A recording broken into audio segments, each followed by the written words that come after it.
Welcome to the Reality Revolution. Today we return to the 5 lessons from Neville Goddard, and this is lesson 3, perhaps the best of the 5 lessons. It is called Thinking Fourth Dimensionally. This continues on a very deep discussion of how to use the imagination to create reality using teachings from the Bible. In particular, he separates the 2 outlooks, the carnal mind and the mind of Christ. The 5 lessons are my favorite lectures so far. These are absolutely fantastic in covering all the ways that you can use your imagination to create your reality. Once again, Neville Goddard was an amazing mystical teacher who taught the power of imagination as well as a unique interpretation of the Bible that has opened up its secrets to many. So far, we've covered the first 2 lessons, which are consciousness is the only reality and assumptions harden into fact. Thinking fourth dimensionally. There are 2 actual outlooks on the world possessed by every man, and the ancient storytellers were fully conscious of these 2 outlooks. They called the one the carnal mind and the other the mind of Christ. We recognize these 2 centers of thought in the statement, "The natural man receiveth not the things of the Spirit of God, for they are foolishness unto him. Neither can he know them, because they are spiritually discerned." 1 Corinthians 2:14. To the natural mind, reality is confined to the instant called now. This very moment seems to contain the whole of reality. Everything else is unreal. To the natural mind, the past and the future are purely imaginary. In other words, my past, when I use the natural mind, is only a memory image of things that were. And to the limited focus of the carnal or natural mind, the future does not exist. The natural mind does not believe that it could revisit the past and see it as something that is present, something that is objective and concrete to itself. Neither does it believe that the future exists. To the Christ mind, the spiritual mind, which in our language we will call the fourth dimensional focus, the past, the present, and the future of the natural mind are a present whole. It takes in the entire array of sensory impressions that man has encountered, is encountering, and will encounter. The only reason you and I are functioning as we are today and are not aware of the greater outlook is simply because we are creatures of habit, and habit renders us totally blind to what otherwise we should see. But habit is not law. It acts as though it were the most compelling force in the world, yet it is not law. We can create a new approach to life if you and I would spend a few minutes every day in withdrawing our attention from the region of sensation and concentrating it on an invisible state, and remain faithful to this contemplation, feeling and sensing the reality of an invisible state. We would in time become aware of this greater world, this dimensionally larger world. The state contemplated is now a concrete reality displaced in time. Tonight, as we turn to our Bible, you be the judge as to where you stand in your present unfoldment. Our first story for tonight is the 5th chapter of the Gospel of Mark. In this chapter, there are 3 stories told as though they were separate experiences of the dominant characters. The first story, we are told that Jesus came upon an insane man, a naked man who lived in the cemetery and hid himself behind the tombs. This man appealed to Jesus not to cast out the devils that bedeviled him. But Jesus said unto him, "Come out of the man, thou unclean spirit." Mark 5:8. Thus Jesus cast out the devils, that they may now destroy themselves, and we find this man for the first time clothed in his right mind and seated at the feet of the Master. We will get the psychological sense of this chapter by changing the name Jesus to that of enlightened reason or fourth dimensional thinking. As we progress in this chapter, we are told that Jesus now comes upon the high priest, whose name is Jairus, and Jairus, the high priest of the synagogue, has a child who is dying. She is 12 years old, and he appeals to Jesus to come and heal the child. Jesus consents, and as he starts toward the home of the high priest, a woman in the marketplace touched his garment, and Jesus, immediately knowing in himself that virtue had gone out of him, turned him about in the press and said, "Who touched my clothes?" Mark 5:30. The woman who was healed of an issue of blood that she had had for 12 years confessed that she had touched him. And he said unto her, "Daughter, thy faith hath made thee whole. Go in peace." Mark 5:34. As he continues toward the home, the high priest, he is told that the child is dead, and there is no need to go to resurrect her. She is no longer asleep, but is now dead. As soon as Jesus heard the word that was spoken, he saith unto the ruler of the synagogue, Be not afraid, only believe. Mark 5:36. And when he was come in, he saith unto them, Why make ye this ado, and weep? The damsel is not dead, but sleepeth. Mark 5:39. With this the entire crowd mocked and laughed. But Jesus, closing the doors against the mocking crowd, took with him into the household of Jairus his disciples, and the father and mother of the dead child. They entered into the room where the damsel was lying. And he took the damsel by the hand, and said unto her, Damsel, I say unto thee, rise. Mark 5:41. From this deep sleep she awoke, and arose, and walked, and the high priest and all the others were astonished. And he changed them straitly, that no man should know it. And he commanded that something should be given her to eat. Mark 5:43. You are this very night, as you are seated here, pictured in this 5th chapter of Mark, a cemetery is for one purpose. It is simply a record of the dead. Are you living in the dead past? If you are living among the dead, your prejudices, your superstitions, and your false beliefs that you keep alive are the tombstones behind which you hide. If you refuse to let them go, you are just as mad as the madman of the Bible who pleaded with enlightened reason not to cast them out. There is no difference. But enlightened reason is incapable of protecting prejudice and superstition against the inroads of reason. There is not a man in this world who has a prejudice against the nature of the prejudice who can hold it up to the light of reason. Tell me you are against a certain notion, a certain race, a certain ism, a certain anything. I do not care what it is. You cannot expose that belief of yours to the light of reason and have it live.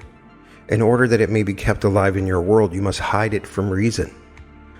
You cannot analyze it in the light of reason and have it live. When this 4th dimensional focus comes and shows you a new approach to life, and casts out of your own mind all these things that bedeviled you, you are then cleansed and clothed in your right mind, and you sit at the foot of understanding called the feet of the Master. Now clothed and in your right mind, you can resurrect the dead. What dead? The child in the story is not a child. The child is your ambition, your desire, the unfulfilled dreams of your heart. This is the child housed within the mind of man. For as I have stated before, the entire drama of the Bible is a psychological one. The Bible has no reference at all to any person who ever existed or any event that ever occurred upon earth. All the stories of the Bible unfold in the minds of the individual man. In this story, Jesus is the awakened intellect of man. When your mind functions outside the range of your present senses, when your mind is healed of all the former limitations, then you are no longer the insane man, but you are this presence personified as Jesus, the power that can resurrect the longings of the heart of man. You are now the woman with the issue of blood. What is this issue of blood? A running womb is not a productive womb. She held it for 12 years. She was incapable of conceiving. She could not give form to her longing because of the running of the issue of blood. You are told her faith closed it, as the womb closes it can give form to the seed or idea. As your mind is cleansed of your former concept of self, you assume you are what you want to be, and remaining faithful to this assumption, you give form to your assumption or resurrect your child. You are the woman cleansed of the issue of blood, and you move towards the house of the dead child. The child, or state you desired, is now your fixed concept of yourself. But now, having assumed that I am what formerly I desired to be, I cannot continue desiring what I am conscious of being, so I do not discuss it. I talk to no one concerning of what I am. It is so obvious to me that I am what I wanted to be that I walk as though I were. Walking as though I am what formerly I wanted to be, my world of limited focus does not see it, and thinks I no longer desire it. The child is dead within their world, but I, who know the law, say the child is not dead. The damsel is not dead. She but sleepeth. I now awaken her. I, by my assumption, awaken and make visible in my world what I assume for assumptions, if sustained, invariably awaken what they affirm. I close the door. What door? the door of my senses. I simply shut out completely all that my senses reveal. I deny the evidence of my senses. I suspend the limited reason of the natural man and walk in this bold assertion that I am what my senses deny. With the door of my senses closed, what do I take into that disciplined state? I take no one into that state but the parents of the child and my disciples. I close the door against the mocking, laughing crowd. I no longer look for confirmation. I completely deny the evidence of my senses which mock my assumptions and do not discuss with others whether my assumption is possible or not. Who are the parents? We have discovered that the father-mother of all creation is man's I amness. Man's consciousness is God. I am conscious of the state. I am the father-mother of all my ideas, and my mind remains faithful to this new concept of self. My mind is disciplined. I take into the state the disciples, and I shut out of that state everything that would deny it. Now the child, unaided by a man, is resurrected. The condition which I desired and assumed that I had becomes objectified within my world and bears witness to the power of my assumption. You be the judge. I cannot judge you. You are either living now in the dead past, or you are living as the woman whose issue of blood has been stanched. Could you actually answer me if I asked you the question, do you believe now that you, without the assistance of another, need only assume that you are what you want to be, to make that assumption real within your world? Or do you believe that you must first fulfill a certain condition imposed upon you by the past, that you must be of a certain order or a certain something? I'm not being critical of certain churches or groups, but there are those who believe that anyone outside of their church or group is not yet saved. I was born a Protestant. You talk to a Protestant, there is only one Christian, a Protestant. You talk to a Catholic, why, there is nothing in the world that is a Christian but a Catholic. You talk to a Jew, and the Christians are heathens, and the Jews are the chosen. You talk to a Mohammedan, Jews and Christians are the infidels. You talk to someone else, and all these are the untouchables. It does not matter to whom you talk, they are always the chosen ones. If you believe that you must be one of these in order to be saved, you are still an insane man hiding behind these superstitions and these prejudices of the past, and you are begging not to be cleansed. Some of you say to me, do not ask me to give up my belief in Jesus the man, or in Moses the man, or in Peter the man. When you ask me to give up my belief in these characters, you are asking too much. Leave me these beliefs because they comfort me. I can believe that they lived upon earth and still follow your psychological interpretation of their stories.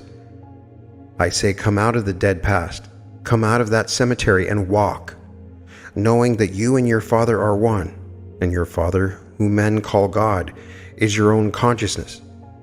That is the only creative law in the world. Of what are you conscious of being?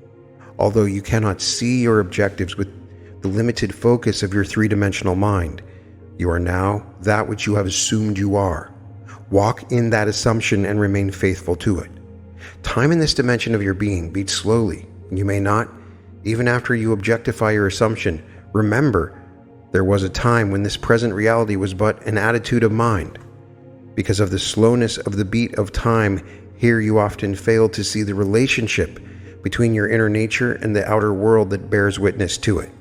You be the judge of the position you now occupy in this 5th chapter of Mark. Are you resurrecting the dead child? Are you still in need of having that womb of your mind closed? Is it still running and therefore cannot be fertile?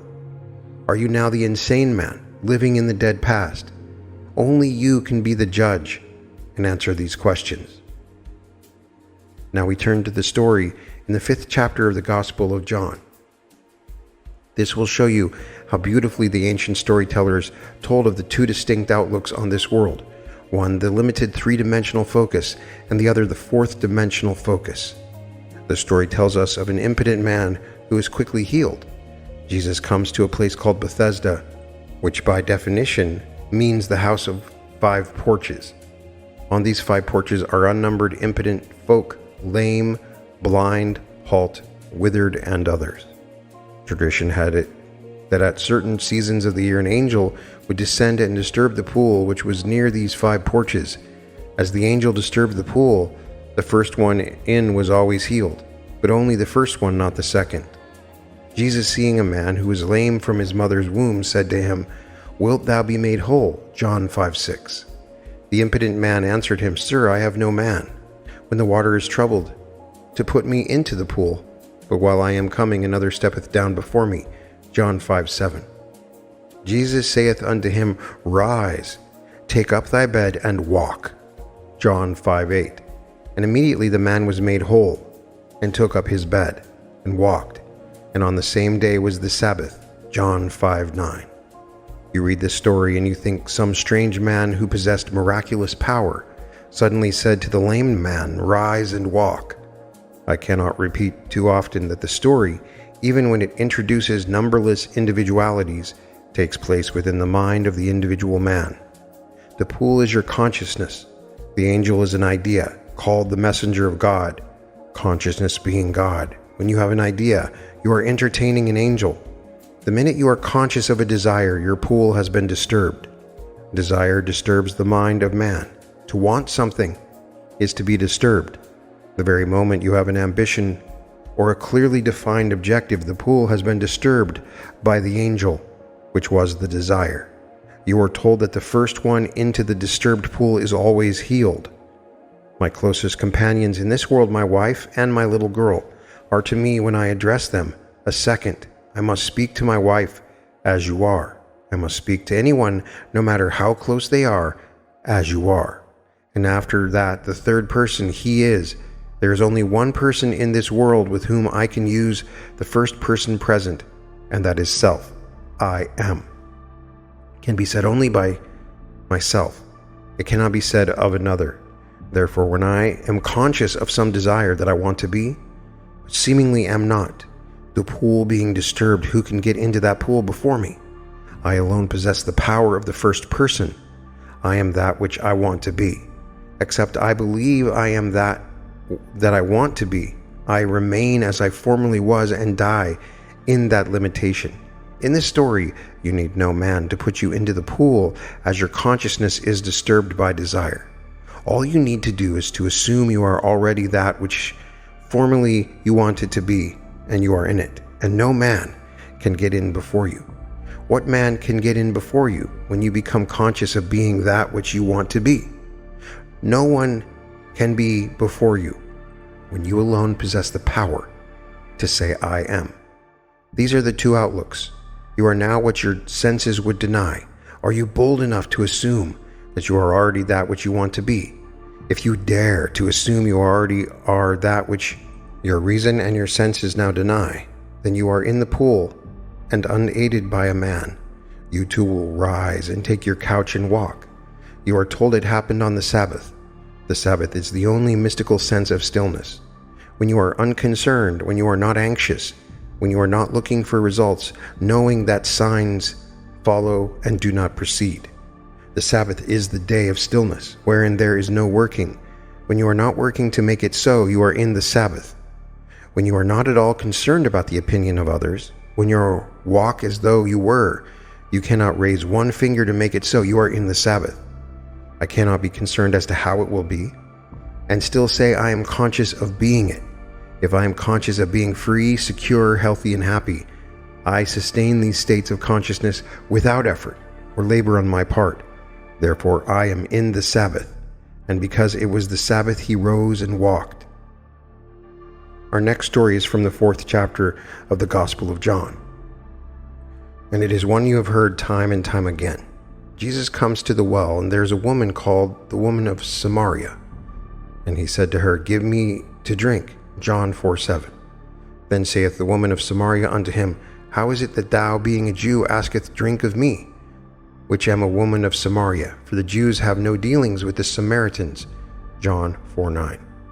Jesus answered and said unto her, "If thou knewest the gift of God, and who it is that saith to thee, Give me to drink, thou wouldest have asked of him, and he would have given thee living water." John 4:10. The woman, seeing that he has nothing with which to draw the water, and knowing the well is deep, says, "Art thou greater than our father Jacob, which gave us the well, and drank thereof himself and his children and his cattle?" John 4:12. Jesus answered and said unto her, Whosoever drinketh of this water shall thirst again, but whosoever drinketh of the water that I shall give him shall never thirst. But the water that I shall give him shall be in him a well of water springing up into everlasting life. John 4:13. Then he tells her all concerning herself and asks her to go and call her husband. She answered and said, I have no husband. John 4:17. Jesus said unto her, Thou hast well said, I have no husband, for thou hast had 5 husbands, and he whom thou now hast is not thy husband. John 4:17. The woman, knowing this to be true, goes into the marketplace and tells the other, I have met the Messiah. They ask her, How do you know you have met the Messiah? Because he told me all the things that I have ever done. She replies, Here's a focus that takes in the entire past at least, and tells her now concerning the future. Continuing the story, the disciples come to Jesus and say, Master, eat. John 4:31. But he said unto them, I have meat to eat that ye know not of. John 4:32. When they speak of a harvest in 4 months, Jesus replies, Say not ye, There are yet 4 months, and then cometh harvest? Behold, I say unto you, Lift up your eyes and look unto the fields, for they are white already to harvest. John 4:35. He sees things that people wait 4 months for, or wait 4 years for. He sees them as now, in a dimensionally larger world, existing now, taking place now. Let us go back to the first part of the story. The woman of Samaria is the 3-dimensional you, and Jesus at the well is the 4th-dimensional you. The argument starts between what you want to be and what reason tells you that you are. The greater you tells you that if you would dare assume you are already what you want to be, you will become it. The lesser you with its limited focus tells you why you haven't a bucket, you haven't a rope, and the well is deep. How could you ever reach the depths of this state without the means to that end? You answer and say, if you only knew who asks of you to drink, you would ask of him. If you only knew what in yourself is urging upon you the embodiment of the state you now seek, you would suspend your little sight and let him do it for you. Then he tells you that you have 5 husbands, and you deny it, but he knows far better than you that your 5 senses impregnate you morning, noon, and night with their limitations. They tell you what children you will bear tonight, tomorrow, and the days to come, for your 5 senses act like 5 husbands who constantly impregnate your consciousness, which is the great womb of God, and morning, noon, and night they suggest to you and dictate to you that which you must accept as true. He tells you the one you would like to have for your husband is not your husband. In other words, the 6th has not yet impregnated you. What you would like to be is denied by these 5, and they hold the power. They dictate what you will accept as true. What you would like to accept has not yet penetrated your mind and impregnated your mind with its reality. He whom you call husband is not really your husband. You are not bearing his likeness. To bear his likeness is proof that you are his wife. At least you have known him intimately. You are not bearing the likeness of the 6th. You are only bearing the likeness of the 5. Then one turns to me and tells me all that I have ever known. I go back in my mind's eye, and reason tells me that all through my life I have always accepted the limitations of my 5 senses. I've always looked upon them as fact, and morning, noon, and night I have borne witness to this acceptance. Reason tells me I have only known these 5 from the first time I was born.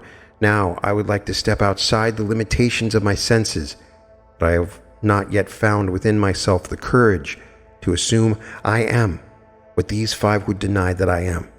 So here I remain, conscious of my task, but without the courage to step beyond the limitations of my senses and that which my reason denies. He tells these, I have meat ye know not of. I am the bread that droppeth down from heaven. I am the wine. I know what I want to be, and because I am that bread, I feast upon it. I assume that I am. And instead of feasting upon the fact that I am in this room talking to you, and you are listening to me, and that I am in Los Angeles, I feast upon the fact that I am elsewhere. And I walk here as though I were elsewhere, and gradually I become what I feast upon. Let me give you 2 personal stories. When I was a boy, I lived in a very limited environment in a little island called Barbados. Feed for animals was very, very scarce and very expensive because we had to import it. I am one of a family of 10 children, and my grandmother lived with us, making 13 at the table. Time and again, I can remember my mother saying to the cook in the early part of the week, "I want you to put away 3 ducks for Sunday's dinner." This meant that she would take from the flock in the yard 3 ducks and coop them up in a very small cage and feed them, stuff them morning, noon, and night with corn and all the things she wanted the ducks to feast upon. This was an entirely different diet from what we regularly fed the ducks, because we kept those birds alive by feeding them fish. We kept them alive and fat on fish because fish were cheap and plentiful, and you could not eat a bird that fed upon fish, not as you and I like a bird. The cook would take the 3 ducks, put them in a cage, and for 7 days stuff them with corn, sour milk, and all the things we wanted to taste in the birds. Then, when they were killed and served for dinner 7 days later, they were luscious, milk-fed, corn-fed birds. But occasionally the cook forgot to put away the birds, and my father, knowing we were having ducks and believing that she had carried out the command, did not send anything else for dinner, and 3 fish came to the table. You could not touch those birds, for they were not so much the embodiment of what they fed upon. Man is a psychological being, a thinker. It is not what he feeds upon physically, but what he feeds upon mentally that he becomes. We become the embodiment of that which we mentally feed upon. Now, those ducks could not be fed corn in the morning and fish in the afternoon and something else at night. It had to be a complete change of diet. In our case, we cannot have a little bit of meditation in the morning, curse at noon, and do something else in the evening. We have to go on a mental diet for a week. We must completely change our mental food. Whatsoever things are true, whatsoever things are honest, whatsoever things are just, whatsoever things are pure, whatsoever things are of good report, if there be any virtue, and if there be any praise, think on these things. Philippians 4:8. As a man thinketh in his heart, so is he. If I could now single out the kind of mental food I want to express within my world and feast upon it, I would become it. Let me tell you why I am doing what I am doing today. It was back in 1933 in the city of New York, and my old friend Abdullah, with whom I studied Hebrew for 5 years, was really the beginning of the eating of all my superstitions. When I went to him, I was filled with superstitions. I could not eat meat, I could not eat fish, I could not eat chicken. I could not eat any of these things that were living in the world. I did not drink. I did not smoke. I was making a tremendous effort to live a celibate life. Abdullah said to me, "I'm not going to tell you you are crazy, Neville, but you are, you know. All these things are stupid." But I could not believe they were stupid. In November 1933, I bade goodbye to my parents in the city of New York as they sailed for Barbados. I had been in this country 12 years with no desire to see Barbados. I was not successful, and I was ashamed to go home to successful members of my family. After 12 years in America, I was a failure in my own eyes. I was in the theater and made money 1 year and spent it the next month. It was not what I would call by their standards, nor by mine, a successful person. Mind you, when I said goodbye to my parents in November, I had no desire to go to Barbados. The ship pulled out, and as I came up to the street, something possessed me with a desire to go to Barbados. It was the year 1933. I was unemployed and had no place to go except a little room on 75th Street. I went straight to my old friend, Abdullah, and said to him, "Ab, the strangest feeling is possessing me. For the first time in 12 years, I want to go to Barbados." "If you want to go, Neville, you have gone," he replied. That was very strange language to me. I am in New York City on 72nd Street, and he tells me I have gone to Barbados. I said to him, "What do you mean I've gone, Abdullah?" He said, "Do you really want to go?" I answered yes. He then said to me, "As you walk through this door, now you are not walking on 72nd Street. You are walking on palm-lined streets, coconut-lined streets. This is Barbados. Do not ask me how you are going to go. You are in Barbados. You do not say how when you are there. You are there. Now you walk as though you were there." I went out of his place in a daze.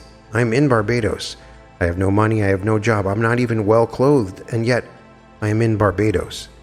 He was not the kind of person with whom you would argue, not Abdullah. 2 weeks later, I was no nearer my goal than on the day I first told him I wanted to go to Barbados. I said to him, "Ab, I trust you implicitly, but here is one time I cannot see how it is going to work. I have not one penny towards my journey," I began to explain. You know what he did? He was as black as the ace of spades, my old friend Abdullah, with his turbaned head. As I sat in his living room, he rose from his chair and went towards his study and slammed the door, which was not an invitation to follow him. As he went through the door, he said to me, "I have said all that I have to say." On the 3rd of December, I stood before Abdullah and told him again I was no nearer my trip. He repeated his statement, "You are in Barbados." The very last ship sailing for Barbados that would take me there for a reason I wanted to go, which was to be there for Christmas, sailed at noon on December 6th, the old Narissa. On the morning of December 4th, I have no job. Having no place to go, I slept late. When I got up, there was an airmail letter from Barbados under my door. As I opened the letter, a little piece of paper flickered to the floor. I picked it up, and it was a draft for $50. The letter was from my brother Victor, and it read, "I am not asking you to come, Neville. This is a command. We have never had a Christmas when all the members of our family were present at the same time. This Christmas, it could be done if you would come. My oldest brother Cecil left home before the youngest was born, and when we started to move away from home at different times, so never in the history of our family were we ever all together at the same time." The letter continued, "You are not working. I know there is no reason why you cannot come, so you must be here before Christmas. The enclosed $50 is to buy a few shirts or a pair of shoes you may need for the trip. You will not need tips. Use the bar if you are drinking. I will meet the ship and pay all your tips and your incurred expenses. I have cabled Furness, Worthy and Company in New York City and told them to issue you a ticket when you appear at their office. The $50 is simply to buy some little essentials. You may sign as you want aboard the ship. It will meet it and take care of all the obligations."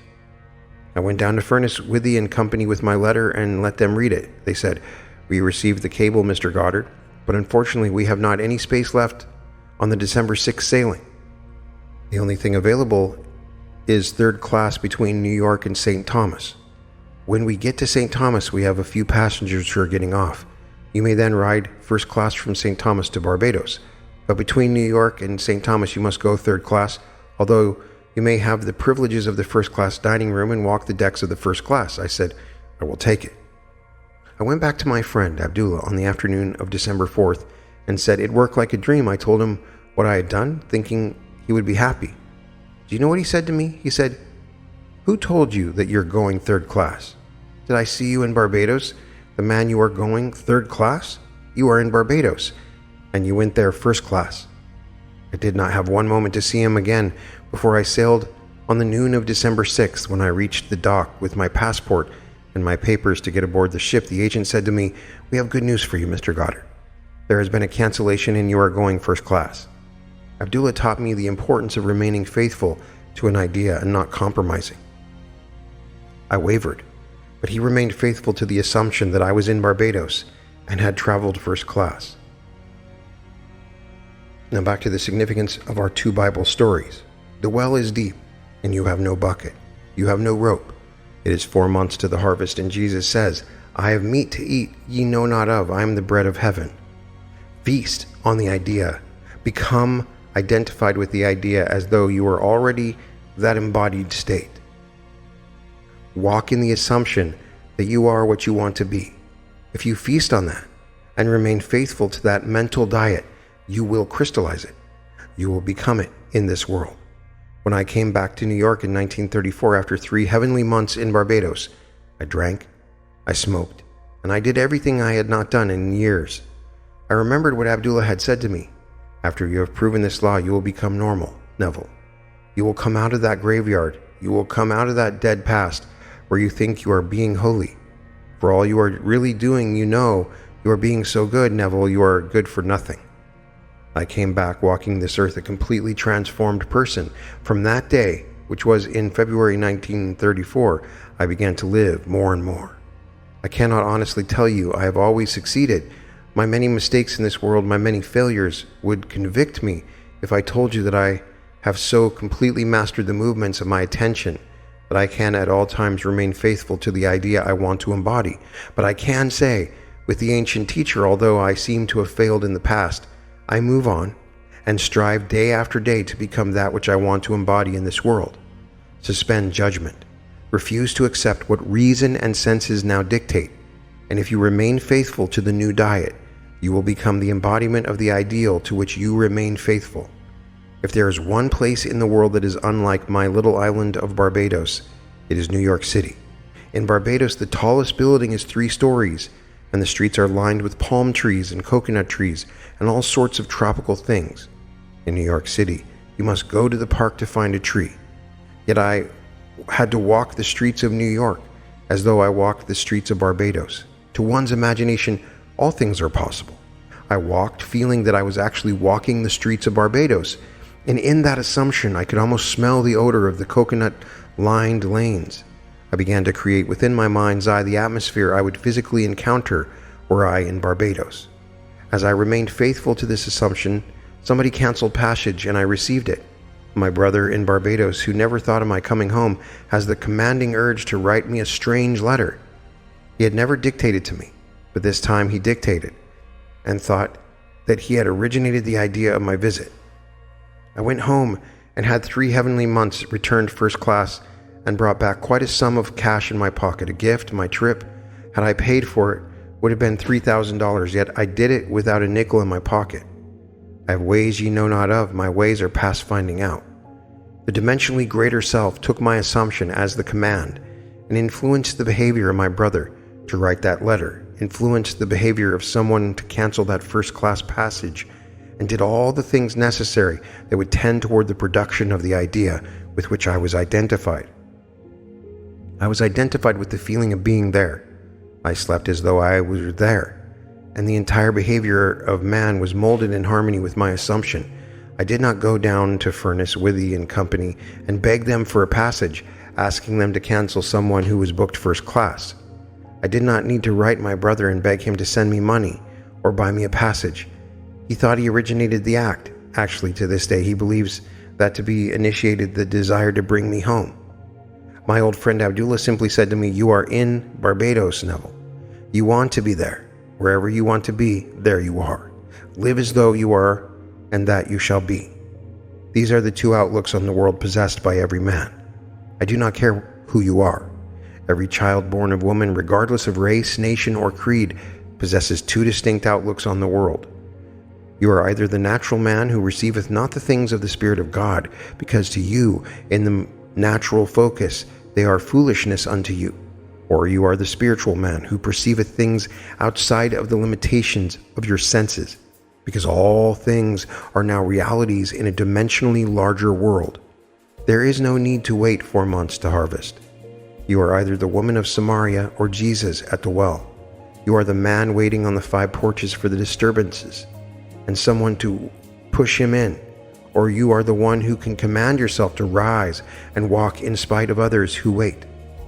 Are you the man behind the tombstones in the cemetery, waiting and begging not to be clean, because you do not want to be cleansed of your prejudices? One of the most difficult things for man to give up is his superstitions, his prejudice. He holds on to these as though they were the treasures of treasures. When you do become cleansed and you are free, then the womb, your own mind, is automatically healed. It becomes the prepared ground where seeds, your desires, can take root and grow into manifestation. The child you now bear in your heart is your present objective. Your present longing is a child that is as though it were sick. If you assume you are now what you would like to be, the child for a moment becomes dead because there is no disturbance anymore. You cannot be disturbed when you feel you are what you want to be, because if you feel you are what you wanted to be, you are satisfied in that assumption. To others who judge superficially, you seem no longer to desire. So to them, the desire or damsel is dead. They think you have lost your ambition because you no longer discuss your secret ambition. You have completely adjusted yourself to the idea. You have assumed that you are what you want to be. You know, she is not dead, she but sleepeth. I go to awaken her. I walk in the assumption that I am. and as I walk, I quietly awaken her. Then, when she awakens, I will do the normal, natural thing. I will give her to eat. I will not brag about it and tell others. I simply go and tell no man. I feed this state. I now, like with my attention, I keep it alive within my world by becoming attentive to it.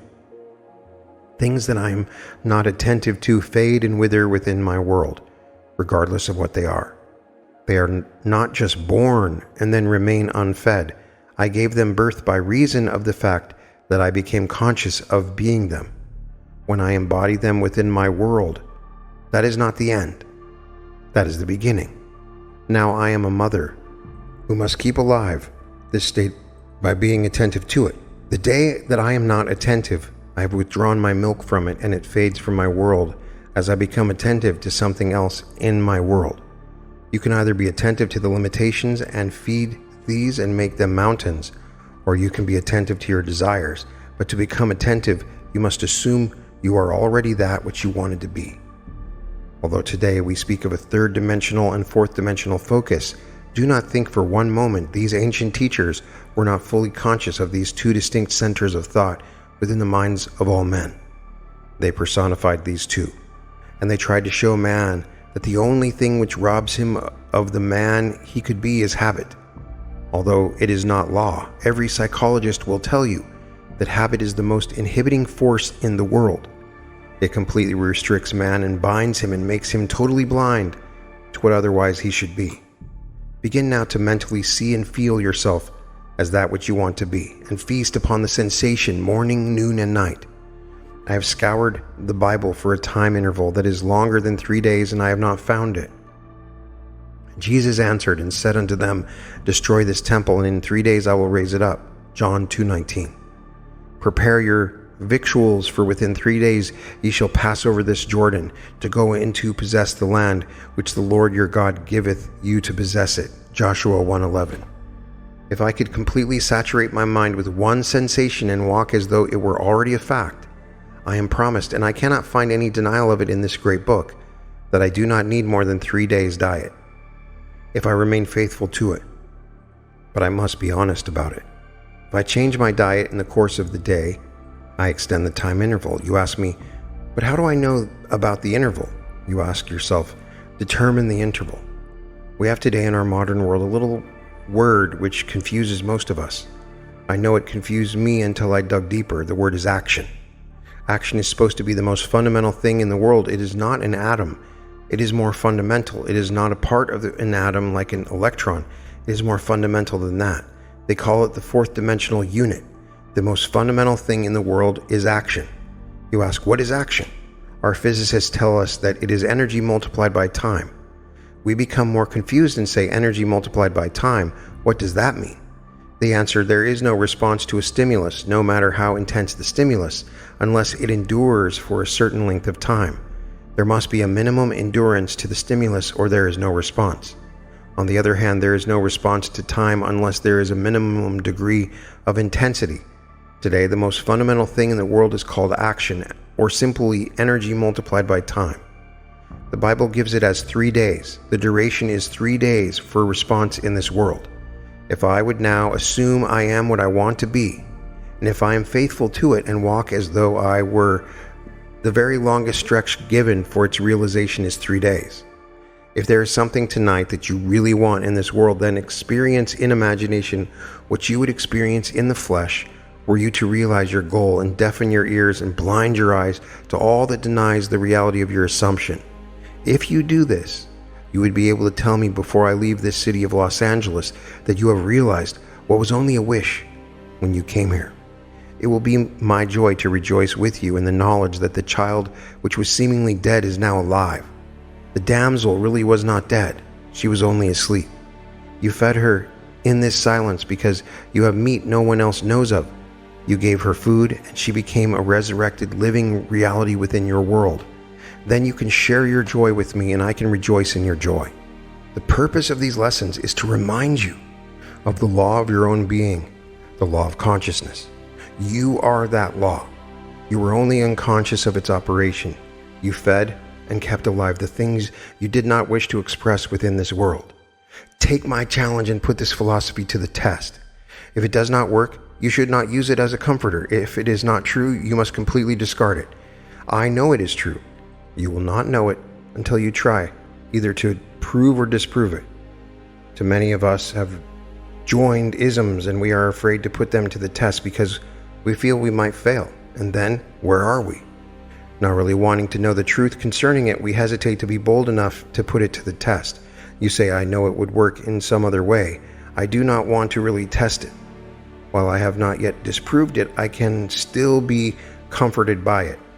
Now, do not fool yourself. Do not think for 1 second, be that you are wise. Prove or disprove this law. I know that if you attempt to disprove it, you will prove it. And I will be the richer for you proving it. Not in dollars, not in things, but because you become the living fruit of what I believe I am teaching in this world. It is far better to have you a successful, satisfied person after 5 days of instruction than to have you go out dissatisfied. I hope you will be bold enough to challenge this instruction and either prove it or disprove it.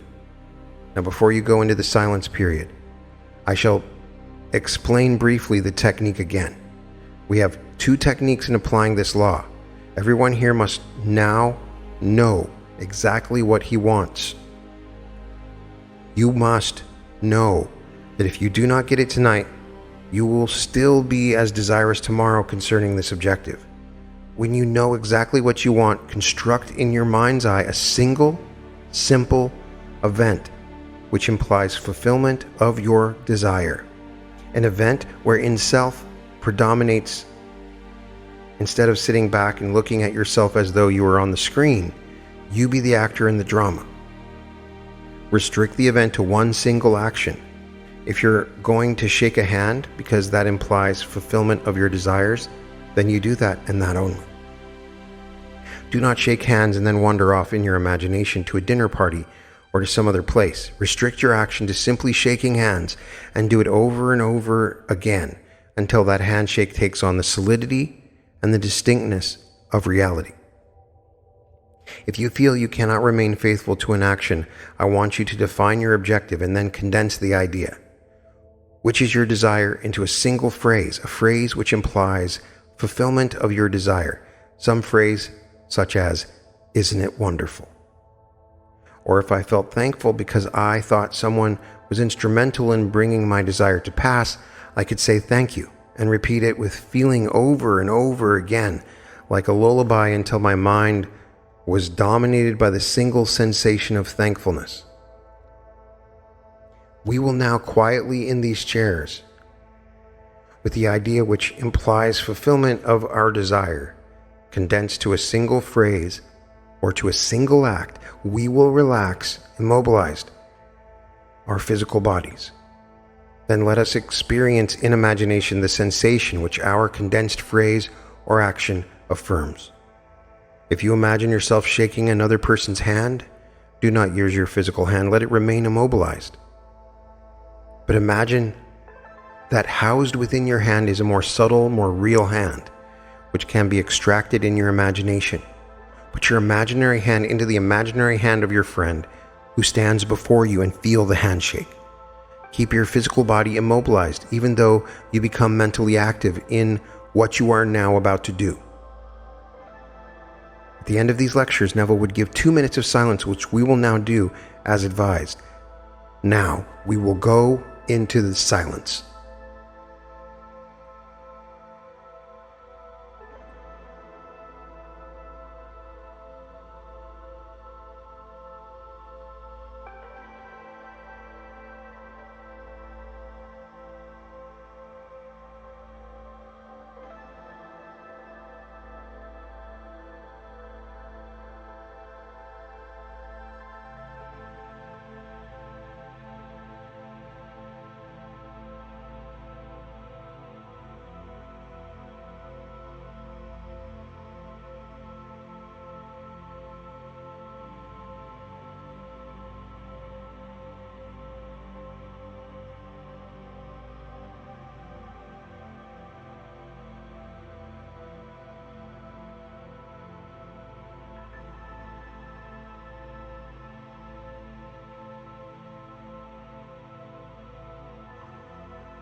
So this amazing lecture really covered a variety of different topics and summarized some of my favorite Bible stories about Jesus to explain what they actually meant when you take the psychological understanding of the Bible. There's some key ideas that we can get here. Neville is saying that there are two outlooks on the world. There's the limited 3D focus, or the carnal mind or natural mind, and then the mind of Christ, or the fourth dimensional spiritual awareness. With the spiritual mind, we can access a dimensionally larger reality where past, present, and future are one. The stories in the Bible are really just psychological dramas that represent dynamics and potentials within the human mind. The key thing to never forget is that you become what you mentally feed upon and assume yourself to be. He is using those words throughout. Feast upon the idea, what you feed upon, or the mental diet. There's some key techniques that we've now gotten in several of these lessons. Let's go over them again. As always, first of all, assume the feeling of your wish fulfilled. Walk, think, and act as if your desired state is already a fact. If you're living in New York and you want to be in Barbados, you walk around New York and you see Barbados all around you. He is advising to construct a simple scene, not something complex or complicated. A simple scene that implies fulfillment of your desire. Restrict it to a single action, like a handshake, and then repeat it over and over again. Not a long, drawn-out scene, but a simple scene. You take the scene, you do it over until it takes on all those tones of reality. And then condense your desire into a single phrase like, "Thank you. It is done. Isn't it wonderful? I'm so relieved. Isn't this great?" Whatever it comes to you. And you repeat this phrase with feeling until your mind is dominated by the sensation of thankfulness. You relax your physical body, you close your eyes, you enact the scene in your imagination, extract your imaginary hand from your physical one, and you feel the reality of the handshake in the scene while remaining still in your body. And he also discusses the mental diet. So the best results that you can get is go on a mental diet for 3 days, feeding only on your desired state. Do not give any mental energy to limitations, worries, concerns, or anything that denies your assumption. 3 days. So that means go all out in imagining what you want for 3 days. Not for 3 minutes, not for 3 hours, but for 3 entire days. For best results, go on the mental diet. You feed only on that desired state. Then after imagining for a time, you open your eyes, you go about your day, but you maintain the feeling of your wish fulfilled. You live in that state and give it life by being attentive to it. The key is to immerse your mind in the feeling of already being what you desire to be and prune out all thoughts and feelings that contradict your wish fulfilled. By assuming the state and persisting in that assumption, you hasten its manifestation in your 3-dimensional world. It's that simple. I love the story from Abdullah. We've heard that one before. I love his interpretations of these Bible stories. Some of these we've never heard his interpretation of. For instance, the 5 husbands being the 5 senses when he meets the woman from Samaria. So many other cool things. I'd love to get from you your favorite parts. And please give me your feedback, how these 5 lessons have been for you so far. When we're done with this, I'll put them all together and you can listen to them anytime. I think it really summarizes Neville's teaching, and you can really feel the energy that Neville has. In his later lectures, Neville was ready to go. He had raced the race and fought the fight. But in these early lectures, he's passionate about this idea and really wants people to understand it. And he's challenging you. He's not saying that this is going to happen, just have faith. He's saying test it. Test it out. He's asking you to test it out. You can find all episodes of The Reality Revolution at therealityrevolution.com. And welcome to The Reality Revolution.